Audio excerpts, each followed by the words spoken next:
Bismillahirrahmanirrahim. Assalamualaikum warahmatullahi wabarakatuh. Salam hormat sahabatku semuanya dimanapun saudara berada. Seperti biasa sebelum lanjut, yang belum subscribe silakan subscribe channel yang mantap ini kawan. Baik, di sini saya menyampaikan terkait masalah harta karun ya, milik Afghanistan. Disadur dari Kompas TV. Inilah harta karun mineral Afghanistan senilai 1 sampai 3 triliun dolar Amerika Serikat yang diincar banyak negara. Peta yang di sebelah kanan saya ini adalah peta sumber daya mineral Afghanistan oleh Amerika Serikat. Laporan para ahli militer dan ahli geologi Amerika Serikat pada tahun 2010 lalu memperkirakan Afghanistan memiliki kekayaan mineral 1 triliun dolar Amerika Serikat karena mempunyai tabungan mineral besi, tembaga, litium, kobalt, emas, dan rare earth yang sangat besar. Belum lagi tabungan batu mulia dan minyak bumi yang baru saja ditemukan. Kabul, Kompas TV kerap disebutkan sebagai lelucon satir bahwa pada akhir hari ketujuh saat Tuhan selesai menciptakan alam semesta, Tuhan menempatkan semua batu-batuan sisa yang tidak terpakai di Afghanistan. Itulah mitos setengah bercanda tentang kerasnya alam Afghanistan, namun kini berubah menjadi harta karun luar biasa. Seperti dilaporkan Deutsche Welle Rabu 18 Agustus 2021, Taliban yang kini berkuasa di Afghanistan sekarang punya keunggulan finansial dan geopolitik yang dahsyat. Sebelum mengambil alih Afghanistan, kelompok Taliban mencari dana dari perdagangan. Sekarang kelompok itu secara efektif memerintah sebuah negara dengan sumber daya yang dibutuhkan Cina dan adidaya lain di dunia untuk menumbuhkan ekonominya. Pada tahun 2010 lalu, sebuah laporan oleh para militer dan ahli geologi Amerika Serikat memperkirakan Afghanistan memiliki kekayaan mineral hampir 1 triliun dolar Amerika Serikat. Ini karena salah satu negara termiskin di dunia itu memiliki tabungan mineral besi, tembaga, litium, kobalt, emas, dan rare earth yang sangat besar. Belum lagi tabungan minyak bumi yang baru saja ditemukan. 2 dekade terakhir semasa pendudukan Amerika Serikat, sebagian besar sumber daya tersebut tak tersentuh karena kekerasan dan situasi keamanan yang ekstrim. Sekarang, nilai dari tabungan mineral itu telah meroket luar biasa, dipicu oleh transisi global ke energi hijau. Sebuah laporan pemerintah Afghanistan tahun 2017 menindaklanjuti penelitian Amerika Serikat sebelumnya, bahkan memperkirakan kekayaan mineral negara itu mungkin mencapai 3 triliun dolar Amerika Serikat, termasuk bahan bakar fosil. Itu berapa rupiah ya? Tentu banyak sekali, karena sekitar 3 kali produk domestik bruto Indonesia. Litium yang digunakan dalam baterai untuk mobil listrik, ponsel pintar, dan laptop memiliki permintaan gila-gilaan yang belum pernah terjadi sebelumnya. Pertumbuhan tahunan akan permintaan litium mencapai 20%, jauh melesat dari berbagai tahun lalu yang hanya sekitar 5-6%. Memo Pentagon menyebut Afghanistan adalah Arab Saudinya litium dunia. Memo itu memproyeksikan deposit litium satu provinsi di Afghanistan bisa menyamai Bolivia, salah satu yang terbesar di dunia. Kita belum membicarakan tabungan batu mulia kualitas wahid, seperti Jamrud yang terserak di Sentaro, Afghanistan.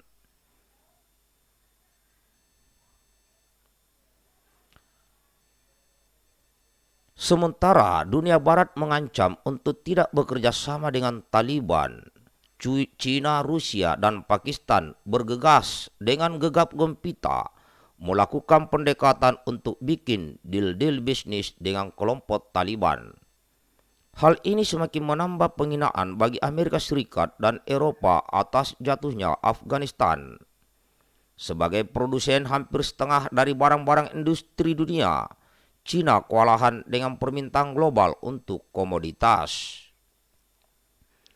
Beijing yang saat ini pun menjadi investor asing terbesar di Afghanistan tampaknya akan memimpin perlombaan untuk membantu Afghanistan membangun sistem pertambangan yang efisien. Ini untuk memenuhi kebutuhan mineral Cina yang tak pernah ada cukupnya. Kendali Taliban atas Afghanistan datang pada puncak krisis pasokan mineral untuk masa mendatang dan Cina membutuhkannya, kata Michael Tanchum, seorang rekan senior di Institut Austria untuk Kebijakan Eropa dan Keamanan. Ia menjelaskan kepada Deutsche Welle, Cina sudah pasang kuda-kuda di Afghanistan untuk menambang mineral. Salah satu raksasa pertambangan raksasa Asia asal Cina, Metallurgical Corporation of China atau MCC, memiliki perjanjian sewa 30 tahun untuk menambang tembaga di provinsi Logar yang tandus di Afghanistan. Beberapa analis bagaimanapun mempertanyakan apakah Taliban punya kompetensi dan kemauan untuk mengeksploitasi sumber daya alam negara.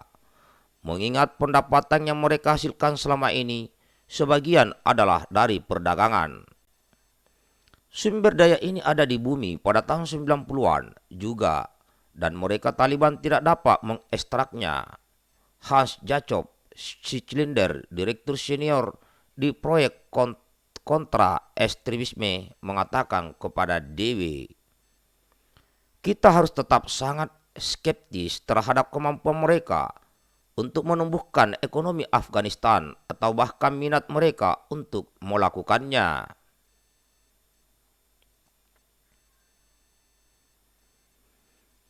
Meski begitu, pejabat senior Taliban bulan lalu bertemu dengan Menteri Luar Negeri Cina Wang Yi di Tianjin. Dalam kesempatan itu, salah satu pemimpin tertinggi Komisi Politik kelompok Taliban, Mullah Abdul Ghani Baradar, mengatakan dia berharap Cina akan memainkan peran yang lebih besar dalam rekonstruksi dan pembangunan ekonomi Afghanistan di masa depan.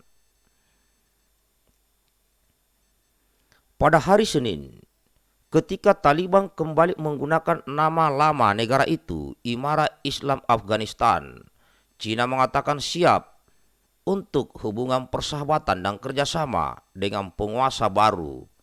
Bukan main. Media yang dikelola pemerintah Cina sementara itu menggambarkan bagaimana Afghanistan sekarang dapat mengambil manfaat dari Belt and Road inisiatif yang diusung Cina. Inisiatif ini yaitu rencana infrastruktur kontroversial Beijing untuk membangun rute jalan, kereta api dan laut serta infrastruktur dari Asia ke Eropa. Tetapi kekhawatiran tentang keamanan regional tetap harus ditangani. Luberan kekerasan ke negara-negara Asia Tengah lainnya dapat membuat jaringan pipa yang memasok sebagian besar minyak dan gas Cina menjadi rentan. Beijing juga khawatir negara yang dilanda perang itu bisa menjadi tempat persembunyian bagi minoritas separatis Uyghur di Cina dan bahwa kepentingan ekonominya akan dirusak oleh kekerasan yang terus berlanjut di Afghanistan. Operasi penambangan perusahaan Cina MCC terganggu oleh ketidakstabilan di negara itu karena konflik antara Taliban dan mantan pemerintah Afghanistan. Tambah Michael Tanchum yang juga seorang rekan non-residen di Institut Timur Tengah atau MEI.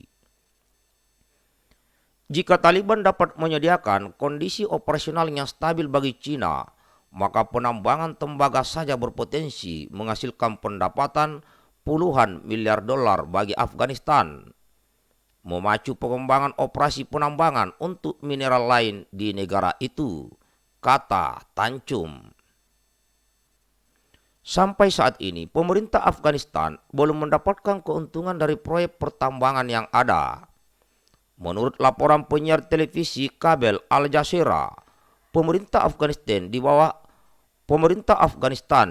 pemerintahan lama kehilangan 300 juta dolar Amerika Serikat per tahun. Tetangga Afghanistan, yakni Pakistan, juga akan mendapat manfaat dari kekayaan mineral Afghanistan. Pakistan yang mendukung pengambil alihan pertama Taliban atas Afghanistan pada tahun 1996, mempertahankan hubungan dengan Taliban dan dituduh Amerika Serikat menyembunyikan gerilyawan Taliban. Pakistan juga akan menjadi penerima manfaat utama dari investasi infrastruktur Cina yang sering disebut jalur sutra baru. Pakistan memiliki kepentingan nasional karena bahan-bahan tambahan tersebut berpotensi diangkut di sepanjang rute transit komersial dari Pakistan ke Cina, kata Tancum kepada Deutsche Welle. Tancum menambahkan kesepakatan dengan Taliban akan memberi Islamabad insentif untuk mendukung lingkungan keamanannya stabil di wilayah tersebut. Afghanistan memiliki cadangan emas, platinum, perak, tembaga, besi, kromit, litium, uranium, dan aluminium yang sangat besar. Jamrud, rubi, sapir, pirus, dan lapis lazuli berkualitas tinggi di negara ini telah lama memikat pasar batu permata. Survei Geologi Amerika Serikat atau USGS melalui penelitian ilmiahnya yang luas tentang mineral menyimpulkan bahwa Afghanistan menyimpan 60 juta metrik ton tembaga, 2,2 miliar ton biji besi, 1,4 juta ton unsur rare earth element atau REE, seperti lantanum, cerium, neodymium, dan urat aluminium, emas, perak, seng, merkuri, dan litium. Menurut pejabat Pentagon, analis awal mereka di satu lokasi di Provinsi Ghazni menunjukkan potensi deposit litium sebesar cadangan Bolivia, yang diketahui memiliki cadangan litium terbesar di dunia. Itu baru di satu provinsi. USGS memperkirakan deposit Khannesin di Provinsi Helmand akan menghasilkan 1,1 hingga 1,4 juta metrik ton REE. Beberapa laporan memperkirakan sumber daya REE Afghanistan termasuk yang terbesar di dunia. REE telah menjadi bagian penting dari teknologi modern. Mereka digunakan dalam ponsel, televisi, mesin hibrida, komputer, laser, dan baterai. Kongres Amerika Serikat menyebut REE sangat strategis bagi keamanan nasional Amerika Serikat. REE adalah kunci untuk sistem navigasi tank, sistem panduan peluru kendali, komponen pertahanan rudal, satelit, dan sistem komunikasi militer. Afghanistan dapat menjadi bagian dari solusi jangka panjang untuk masalah pasokan REE dunia. Sumber daya mineral Afghanistan yang kaya, jika dieksploitasi secara efektif, akan menjadi pengganti terbaik bantuan asing dan mengurangi ketergantungan negara tersebut pada dukungan asing. Pengelolaan sumber daya mineral yang lebih baik dapat berujung pada pertumbuhan ekonomi yang berkelanjutan, membuka jalan bagi perdamaian yang langgeng. Namun ada satu masalah, seperti dikutip dari berbagai laporan, bahwa Taliban memiliki tafsir yang sangat ketat tentang Islam, hingga deal apapun harus mematuhi acara ketat prinsip-prinsip ekonomi Islam. Hal tersebut bisa menjadi simalakama bagi kekuatan kapitalisme barat, tapi justru menjadi berkah bagi kekuatan ekonomi Islam yang moderat di dunia dan Asia Tenggara yang bersedia melaksanakannya dengan penerapan ketat ekonomi syariah. kecuali Taliban memilih tunduk pada prinsip dan cara ekonomi Barat. Demikian informasi sahabatku. Di sini saya sedikit tambahkan bahwa ternyata Afghanistan memiliki sumber daya alam yang sangat melimpah ruah. Maka wajar negara-negara asing, negara-negara besar berambisi untuk bermain di Afghanistan. Samalah seperti negara Kesatuan Republik Indonesia, bahwa negara kita memiliki sumber daya alam yang sangat besar,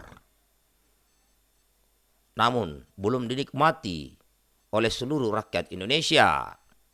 Makanya kenapa dulu para pendahulu kita, para pejuang kita memiliki ambisi yang sangat besar untuk merdeka dari penjajahan bangsa asing tahun 1940-an. Mereka mengorbankan jiwa dan raganya di NKRI.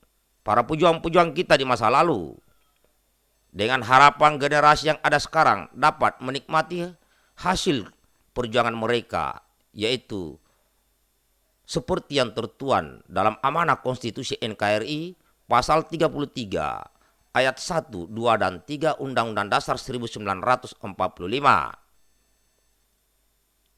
Semoga amanah konstitusi ini bisa dijalankan dengan baik, sehingga kita bisa mengelola sumber daya alam bangsa kita sendiri tanpa campur tangan bangsa asing. Demikian informasi sahabatku. Tetap semangat, jaga persatuan Indonesia. NKRI harga mati. Salam hormatku buat semuanya. Assalamualaikum warahmatullahi wabarakatuh.